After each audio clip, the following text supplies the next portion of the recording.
نہیں جب اسے بیٹھنے کے لیے جگہ نہ مل رہی ہو، اور جب بیٹھنے کے لیے اچھا انتظام ہو، بچھاوا ہو، تو پھر کھڑا نہیں ہونا چاہیے، پھر اسے بیٹھ جانا چاہیے اور بیٹھتے رہنا چاہیے۔ اب آپ حضرات جس حصے پر کھڑے ہیں یہ تو بیچ حصہ ہے میدان کا، آپ اگر یہاں کھڑے ہوں گے تو پیچھے آنے والے کیا کریں گے؟ شاید سنائی نہیں دے رہا ہے آپ کو۔ اب بیٹھ جائیں گے تو یہ پوری اطلاعات پہنچی، اور الحمدللہ آپ حضرات نے اس کے اوپر توجہ فرمائی، اور اب اللہ کا بڑا کرم ہے، اس کا احسان ہے کہ وہ کھیت پرلی جانب کا مدرسے کے حق میں ہو گیا۔ اب آپ یہ دعا کریں کہ اللہ تعالیٰ یہاں تعمیر کا بندوبست فرما دے۔ جس منصوبے کے تحت یہ خریدا گیا ہے، اللہ تعالیٰ اس منصوبے کے اندر ہمیں کامیاب کر دے۔ منصوبہ بہت لمبا چوڑا ہے، لائبریری بنے، درسگاہیں بنے، اور جو مسجد ہماری یہاں موجود ہے اس سے بڑی مسجد تعمیر ہو، اس لیے کہ اس مسجد میں تمام طلبہ آ نہیں پاتے ہیں، اور محلے دار بھی یہاں نماز پڑھنے کے لیے آتے ہیں، اس لیے اس سے بڑی مسجد بھی بنے۔ یہ جو منصوبہ جات ہیں وہ سب منصوبے عمل میں آ جائیں گے۔ بس صرف اتنی سی بات ہے کہ آپ حضرات ذرا سا سوچ لیں، ٹھان لیں، تو آپ کی سوچ ان سب ضروریات سے بہت بڑی ہے، ضرورتیں تھوڑی ہیں، اور آپ کے حوصلے اس سے کہیں زیادہ بڑے ہیں۔ کیوں بھائی، ہے نہیں؟ اگر آپ اس بات کو سن رہے ہو اور آپ نے سن لی ہے تو آپ بتائیے کہ ضرورتیں اتنی بڑی نہیں جتنے بڑے آپ کے حوصلے ہیں، ہے یا نہیں؟ ہاتھ اٹھا کے بتلائیے۔ اللہ کا شکر ہے، آپ سن بھی رہے ہیں اور دل پر بھی لے رہے ہیں۔ اگر ہم انصاف سے کام لیں اور ایمانداری سے کام لیں، ابھی میں حضرت وال فرما رہے تھے، حضرت مولانا خورشید صاحب مدد اللہ العلی شیخ الحدیث بہت بڑے عالم ہیں، انہوں نے جو باتیں فرمائی ہیں، ایک ایک لفظ بہت قیمتی تھا۔ اس قیمتی بیان میں آخر میں انہوں نے کچھ اشارہ کیا تھا کہ ہمیں فضول خرچیوں کی عادت ہوتی جا رہی ہے، اور اپنے دولت کو ہم خواہ بےہودگیوں میں خرچ کرتے ہیں، اور اس سے بھی آگے اگر اب تو میں یہ کہوں کہ ہمیں ٹھلوے پن کی بھی عادت ہوتی جا رہی ہے، تو شاید یہ بیجا نہیں ہوگا۔ آج کل کمپنیاں چل رہی ہیں، نمبر بتائیں گے آپ کو، اتنے پیسے جمع کر دو اور یہ اس طرح کر لو، آپ کے کھاتے میں اتنے پیسے آ جائیں گے۔ ہم سوجڑو گئے تھے، ابھی کچھ دن پہلے کی بات ہے، مدرسے کی نسبت پر ہم سوجڑو گئے، سوجڑو مظفر نگر کا ایک حصہ ہے، وہاں معلوم ہوا کہ تقریباً 50 کروڑ سے بھی زیادہ روپیے ان کمپنیوں کو، جو ٹھگوں کی کمپنیاں ہیں، ان کمپنیوں کو لگا رکھے ہیں۔ معلوم نہیں کہاں سے وہ پیسے آگئے ان لوگوں کے اوپر۔ پتا چلا کہ انہوں نے اپنی جائیداد بیچ دی۔ جب انہوں نے ان کا ذہن بنایا کہ تمہیں اتنے پروفٹ کے ساتھ نوازا جائے گا، اور ذہن بنتا چلا گیا، اور اس میں یہ اندازہ نہیں ہوا انہیں کہ ایک تو یہ فراڈ ہے، دھوکہ ہے، غرر ہے، غدر ہے، اور ایک طرح کا یہ سٹے بازی ہے، یہ حرام کاری ہے۔ اندازہ نہیں ہوا، اور لوگوں نے اپنی جائیداد بیچ کر کے باز کہہ رہے ہیں کہ میں نے 20 لاکھ لگا دیے، میں نے 10 لاکھ لگا دیے۔ یہ ٹھلوے پن کی بات ہے۔ اگر وہی 10-20 لاکھ روپے کسی کاروبار میں لگاتے تو شاید کہیں سے کہیں پہنچ جاتے، اور حلال اور پاکیزہ کاروبار سے فائدہ اٹھاتے چلے جاتے۔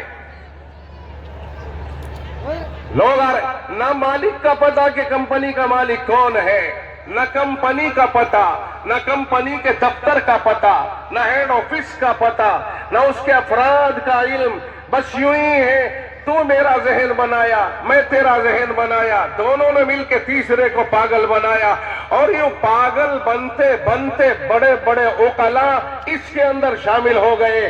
آج ای ڈی کا چھاپا لگ کر کے وہ بھگدڑ میں ہے، کوئی گرفت میں ہے، کوئی پوچھ تاچھ میں ہے، اور کوئی بھاگا ہوا اور چھپتا ہوا پھر رہا ہے۔ اب لوگوں کا حال یہ ہے کہ لوگ یہ کہہ رہے ایک دوسرے کو، میں نے تیرے کہنے سے پیسہ لگایا تھا، لہذا میرا پیسہ تو دے گا۔ وہ کہہ رہا، میاں یاد کرو، تم نے تو یہ کہا تھا